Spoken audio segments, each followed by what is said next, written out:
मी गेले त्या अचानक ती सगळी मुलं म्हणायला लागली गुड मॉर्निंग मॅडम धन्यवाद असं म्हणायला लागली. मला एकदम ना खूप आनंद होता की मी आता शिक्षक बनली आहे. आणि जेव्हा मी त्यांना सांगितलं की आपण नंतर खेळ खेळूया, आधी थोडा अभ्यास करून घेऊया, त्यांची प्रार्थनाही मी घेतली.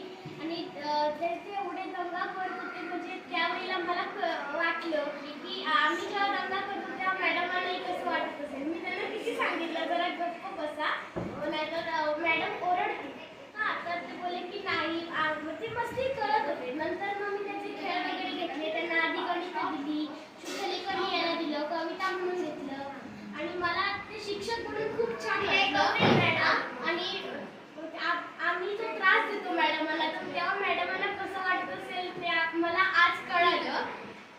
आणि आम्ही प्रयत्न करू की आम्ही मॅडमांना त्रास.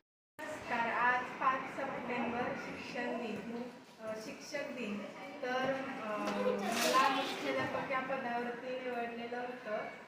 पहिल्यांदा मला वाटलं की मी शिकवणारच नाही कुणाला, फक्त टेबलवर खुर्चीवरती बसणार. पण परत मॅडम बोलल्यानंतर मी वर्गात गेले आणि चौथी बचा मला वर्ग दिलेला. तर मी पहिल्यांदा मुलांची प्रार्थना घेतली, नंतर बेरीज वजाबाकी गुणाकार भागाकार गणितं घेतली त्यांची. त्यांना बऱ्यापैकी येत होतं, काही मुलांना येत नव्हतं. मी त्यांना शिकवलं. परत त्यांचं इंग्रजी मराठी वाचन